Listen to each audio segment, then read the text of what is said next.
Je m'appelle Anne-Sophie. Ok, je m'appelle Lily Rose. Donc, la première question porte sur vos inquiétudes, vos craintes par rapport aux crises que peut donc rencontrer votre petite fille. Les crises, c'est aujourd'hui quelque chose qui est forcément redouté, bien qu'aujourd'hui ce soit plutôt maîtrisé par les traitements.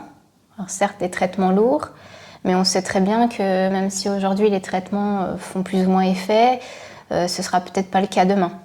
Il y a toujours cette appréhension que les crises réapparaissent fortement, en sachant qu'aujourd'hui, les crises se manifestent plus par des absences plutôt que par des crises d'épilepsie comme tout un chacun l'entend.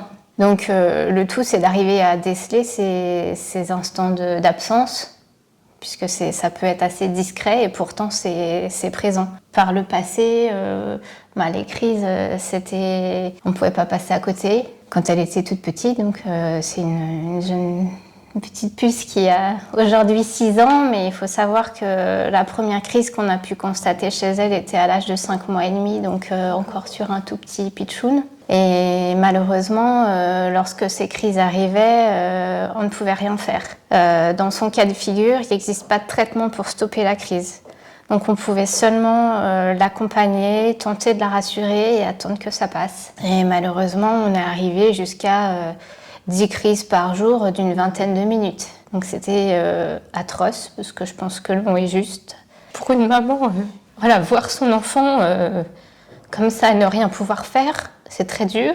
D'autant qu'on savait à ce moment-là que ça risquait de recommencer encore dans la journée. Donc on arrive à un état de stress énorme, de sentiment d'impuissance énorme. Aujourd'hui, on a la chance que ces crises soient grâce à divers traitements qu'on a pu mettre en place, qui n'ont pas forcément marché au début. Aujourd'hui, on arrive à quelque chose d'un peu près stabilisé, donc c'est déjà une grande chose. Mais c'est vrai que pour ma part, s'il fallait revoir de telles crises demain, je crois que mon monde s'effondrerait. Et là, elle est donc stabilisée, on peut dire ça comme ça. Son traitement marche. Son traitement fonctionne, bien qu'effectivement, lors des examens, ce qu'on appelle l'EEG, l'électroencéphalogramme, il n'est pas parfait, il est bien mieux que ce qu'il a pu être par le passé. Mais il y a toujours des signes, comme je disais, d'absence qui sont présentes. Donc en fait, c'est comme avoir une épée de Damoclès au-dessus de la tête en permanence et jusqu'à la fin de nos jours. Il n'y a pas de date limite. Dans le cadre de ma fille et de ta petite sœur, en fait, elle a eu des acquisitions là sur les 6 années qui sont passées, grâce à de nombreux efforts répétitifs. Il y a eu des petites choses d'acquises, mais il faut savoir que demain, si elle refait une crise importante, elle peut perdre toutes les acquisitions qu'on a mis si longtemps à gagner. D'où ce moment redouté, parce qu'on sait, notamment chez les jeunes, que en grandissant, lors de phases de grande croissance ou vers la puberté, souvent ça implique des modifications et il peut y avoir des crises qui réapparaissent à ce moment-là.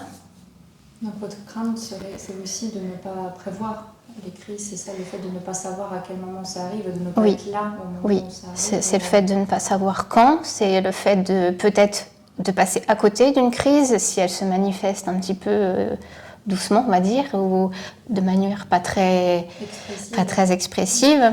Et surtout, le plus redouté, outre l'impuissance et le stress que ça génère chez mon enfant, parce qu'elle sent arriver ces crises. D'accord. Peut-être 1 minute, 2 minutes avant, on sent déjà une sorte de peur panique qui l'envahit et c'est redoutable. Elle s'en rend compte. Oui. En tout cas, quand elle était petite, oui, elle s'en apercevait un petit peu avant, donc elle sentait que ça allait arriver. Et pour vous, alors, Lily Rose? Alors, du coup, plusieurs fois, j'ai été témoin des crises, donc j'avais à peu près 12-13 ans. Mais c'est des souvenirs qui, je pense, qui restent toute une vie, malheureusement. Et du coup, je me rappelle, donc, t'étais là, et puis on prenait ma petite sœur dans les bras avec mon petit frère. On essayait un peu de la rassurer comme on pouvait, mais c'est sûr que c'était dur de voir surtout un enfant aussi jeune souffrir de ça et qu'on puisse rien faire. Et souvent, ça durait longtemps. Puis en plus, on devait aussi essayer de chronométrer la crise pour ensuite voir les évolutions avec les médecins. Enfin, c'était quand même compliqué aussi de noter dans un carnet voilà, le temps, de comment ça s'est manifesté, etc. Donc c'est vrai que c'est des choses quand même pas évidentes à faire. Et il me semble qu'à la fin de l'église, elle pleurait parce que ça lui faisait très peur. Et ouais, c'était compliqué. Et c'est vrai que c'est quelque chose... j'espère que ça n'arrivera plus jamais, quoi. Ouais. Mhm. Et maintenant, comme ces crises sont plus discrètes, vous êtes aussi témoin de ces moments-là, ça... Un peu d'absence. Oui. Oui. En soi, oui. Après, je sais pas vraiment si c'est des crises ou... C'est là toute la difficulté. C'est ça. C'est de se dire, est-ce qu'elle a un petit moment dans ses rêves, dans les nuages, ou est-ce qu'il y a vraiment une absence, en fait. Tant qu'il n'y a pas l'examen derrière, à l'instant T, on ne peut pas savoir. Il y a toujours le doute. Mais c'est vrai que j'avais oublié d'aborder ce moment-là, effectivement, quand elle était petite, que quand on ignorait encore un peu de quelle épilepsie, quelle maladie il s'agissait, donc il y avait effectivement ce côté médical, informatif pour apporter aux spécialistes. Donc l'idée c'était de filmer les crises pour pouvoir que le spécialiste visionne, effectivement, voir la durée, la fréquence, comment ça se passe, les manifestations. Parce que, comme vous le savez, voilà, il n'existe pas qu'une forme d'épilepsie, mais chaque épilepsie est différente. Donc pour mieux l'aborder, mieux la traiter. Ça doit être très très dur parce que vous vous sentez impliquée en tant que maman ou grande sœur dans la crise, et en même temps il faut avoir le recul pour se dire bon allez, il faut chronométrer, il faut noter, Oui. et ces deux aspects-là en parallèle, effectivement ça doit être assez compliqué. Quels sont pour vous les risques principaux d'une crise? Pour moi, les risques principaux, c'est la perte des acquisitions qu'on a si durement gagnées. En soi, je pense un peu pareil. Puis après, je le pense aussi à... Donc, quand elle faisait ses crises, quand j'étais petite, je sais que je comprenais pas tout, vu que j'avais 12-13 ans. C'était un peu compliqué. Et beaucoup d'examens à l'hôpital, etc. Mais du coup, moi, je comprenais pas et j'avais peur qu'elle meure, quoi. Donc, c'est quand même compliqué, quoi. Oui. Voilà. Comment est-ce que justement les crises de votre petite sœur, de votre enfant influencent vos relations au quotidien, à la fois peut-être professionnelles ou personnelles, sociales. En ce qui me concerne, que ce soit l'épilepsie ou le syndrome dont souffre ma plus jeune, effectivement, ça a eu une incidence énorme sur la famille, sur moi-même, notamment d'un point de vue professionnel, puisque j'avais pris mon congé maternité à l'époque en pensant reprendre à l'issue mon travail. Et étant donné que la maladie s'est déclarée sur le laps de temps du congé maternité, je n'ai jamais pu reprendre mon activité. Donc en fait, on se retrouve plongé dans le milieu du handicap dont on ignorait beaucoup à ce moment-là.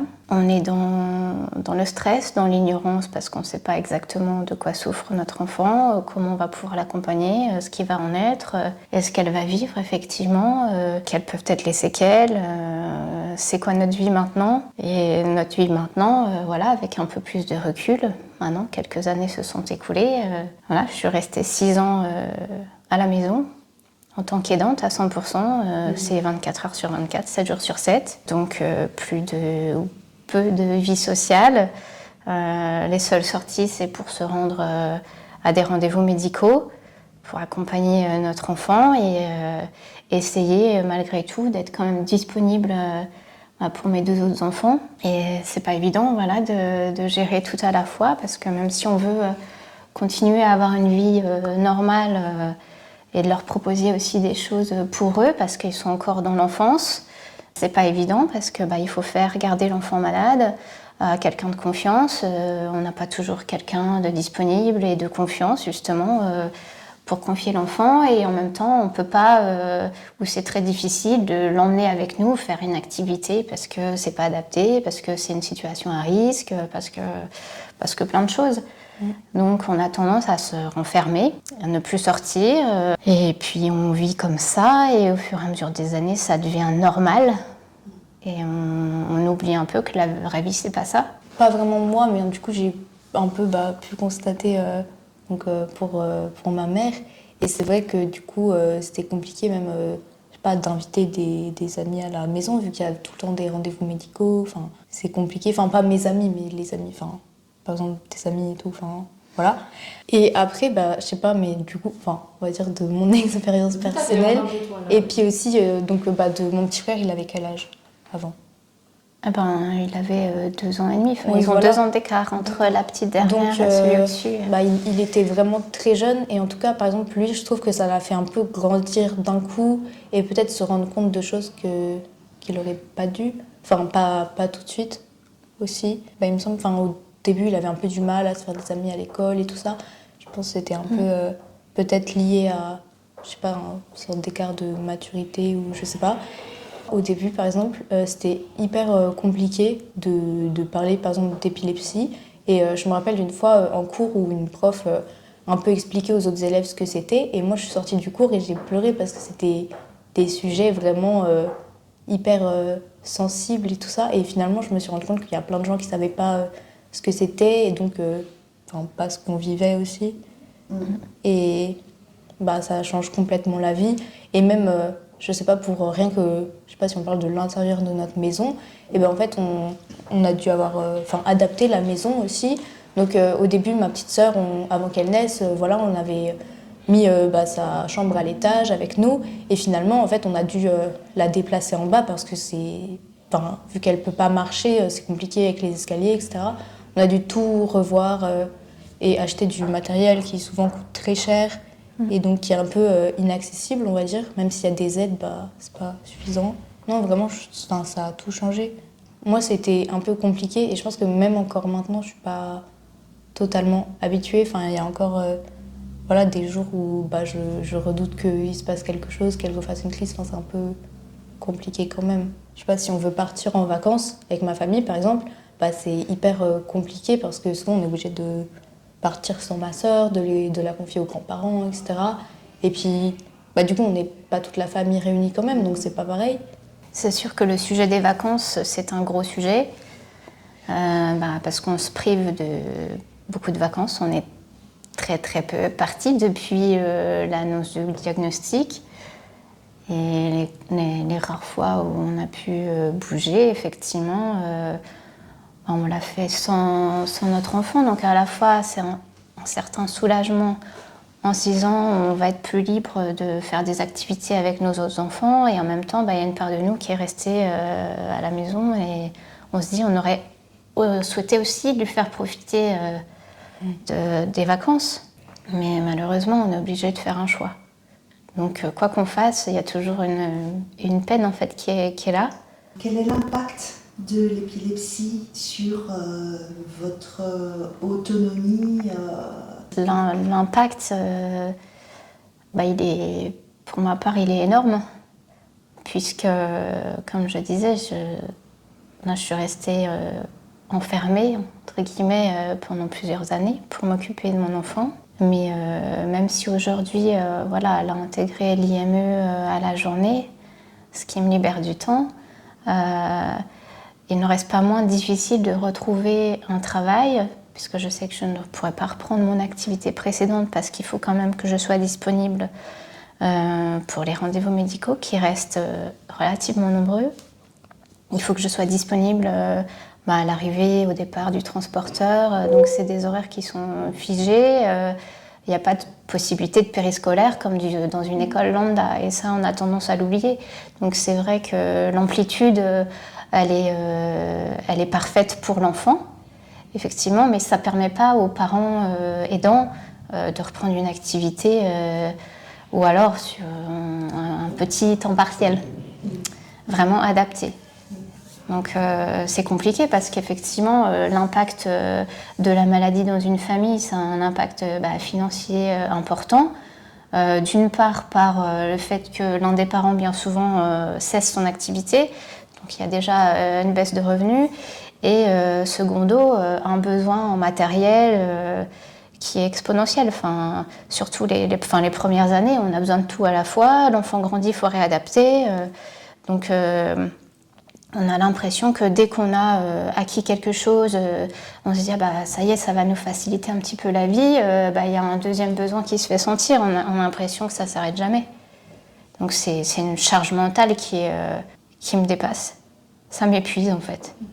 C'est pas tant la maladie, je trouve, qui épuise l'aidant, enfin à mon sens, que les conséquences annexes qui sont les dossiers médicaux. Les besoins, trouver des solutions pour la maison, pour la famille, s'organiser, gérer le temps, c'est pas simple. En soi, moi j'ai continué donc d'aller à l'école et d'avoir une vie entre guillemets normale. En fait, je trouve que, moi j'ai surtout été témoin donc de ce que tu vis et voilà, c'est sûr que ça change la vie, mais je pense que c'est plus pour moi ça a été plus d'un point psychologique. Je pense. Voilà. Oui, c'est quand même important. Pour moi, c'est plus. La maladie de ma sœur a eu des conséquences psychologiques sur moi qui ont fait que j'ai moins d'autonomie aujourd'hui qu'avant. Je sais pas si ça. Dans quel sens alors, moins d'autonomie? Qu'est-ce que tu penses? Du coup, en fait, je suis tombée en dépression, donc je pense que c'est la maladie de ma sœur, l'épilepsie, c'est pas forcément la cause principale, mais juste que ça, on va dire, ça m'a beaucoup impacté, c'est ça. Et donc, on va dire, c'était un peu plus compliqué aussi de reprendre une vie normale, de, je sais pas, avoir mes amis autant que des gens de mon âge, même pour l'école, du coup, parce que y a plein de moments où je me sentais pas trop bien, du coup, c'est un peu plus compliqué de travailler. Et puis voilà, toujours cette angoisse de on ne sait pas ce qui va se passer plus tard. Par exemple, on ne sait pas donc, si elle va refaire de crise, si elle va marcher. Enfin, c'est quand même, je sais pas, des choses que en tant que sœur, ça pèse, quoi. L'impact psychologique, il est très présent parce que d'un membre à l'autre de la famille, on ne vit pas tous au même rythme, en fait, l'acceptation. Donc l'écart d'acceptation ou d'engagement crée des tensions qui sont difficiles. Voilà, ça a pesé sur toute la famille, ça a une incidence lourde. Et effectivement, sur les sorties, comme tu évoquais tout à l'heure, non seulement on a une charge quand même peut-être supplémentaire par rapport à une famille lambda, une charge mentale et physique importante, mais du fait de la maladie, il faut avouer que c'est rare aujourd'hui qu'on se fasse inviter par nos amis. Et tant bien même cela arrive, en fait, souvent on décide de décliner parce que se rendre chez quelqu'un, c'est compliqué, il faut emmener du matériel, parce que voilà, notre enfant est non parlante, non marchante, il faut du matériel. Donc c'est comme s'il fallait partir en voyage à chaque fois, donc c'est fatigant, donc on préfère soit décliner ou soit proposer aux gens de venir chez nous. Du coup, ce qui a pour incidence que chaque fois qu'on voit des gens, que ce soit la famille ou des amis, ça se passe chez nous. Donc on est content de voir les gens, mais du coup, on a encore cette charge de recevoir. Vous pouvez ajouter quelque chose qui vous tient à cœur, que vous souhaitez partager avec le public qui va regarder la vidéo le jour J notamment. Est-ce que vous voulez dire quelque chose, un message à passer ou simplement votre ressenti, voilà. Moi, j'ai l'impression que ce soit le handicap, l'épilepsie, etc., c'est des choses qui arrivent bien plus souvent qu'on ne le croit. Et c'est vraiment, on va dire, en apprenant à connaître tout ce milieu, en vivant la chose, qu'on se rend compte qu'il y a énormément d'enfants déjà touchés par ça. Même, pas que des enfants. Oui, pas que des enfants, mais je veux dire... on découvre. Voilà, et c'est soit des gens donc, qui ont de l'épilepsie, souvent ça se voit pas, ou les enfants donc, comme ma sœur, souvent ils sortent pas, donc on les voit pas. Mais pourtant ça existe et voilà, moi je pense qu'il faudrait plus prendre en compte toutes ces personnes. Oui, c'est vrai que c'est une population qui vit un peu cachée. On a tendance peut-être à minimiser la présence de l'épilepsie aujourd'hui en France et sûrement d'autres pays. Mais c'est vrai que c'est quand on est confronté et qu'on est amené à fréquenter les hôpitaux, les institutions, les médecins, on se rend compte effectivement qu'il y a beaucoup de gens, et en l'occurrence plutôt les enfants, puisqu'on est concerné par ce sujet, qui sont touchés. C'est pas c'est pas symbolique, quoi. C'est vraiment présent.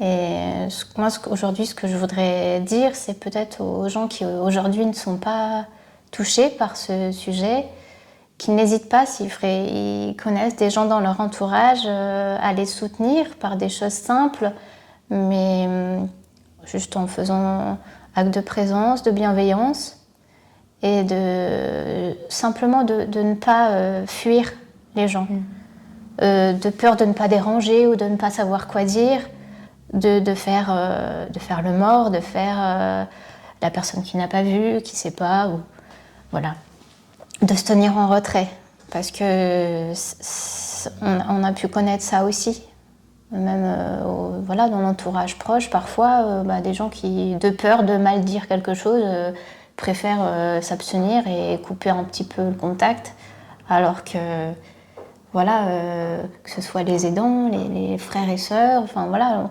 on reste en vie, on reste là, on se bat et on a besoin d'échanger avec les autres. Donc ne pas hésiter, voilà, à venir échanger, ne pas avoir peur de dire des mots non justes. On n'est pas du tout dans, en tout cas pour notre part et toutes les personnes que j'ai pu croiser jusqu'ici, dans le jugement, de dire ah non, qu'est-ce qu'il m'a dit, c'était non. On parle de choses, on utilise les mots, il n'y a pas de souci. Voilà. On n'avait pas besoin de pitié en quelque sorte. Oui, on n'a pas besoin de pitié. On se bat du mieux qu'on peut et on a besoin d'aide pour ça, en essayant de maintenir voilà, un contact humain, social, naturel avec l'entourage. Plus de sensibilisation, qu'on montre aux enfants que ça existe, ce que c'est aussi.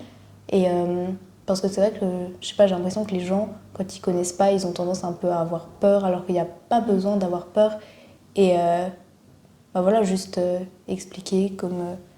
et après, comme tu as dit, pas fuir et essayer juste de soutenir les gens, parce qu'on reste les mêmes personnes en soi. Donc, oui, voilà.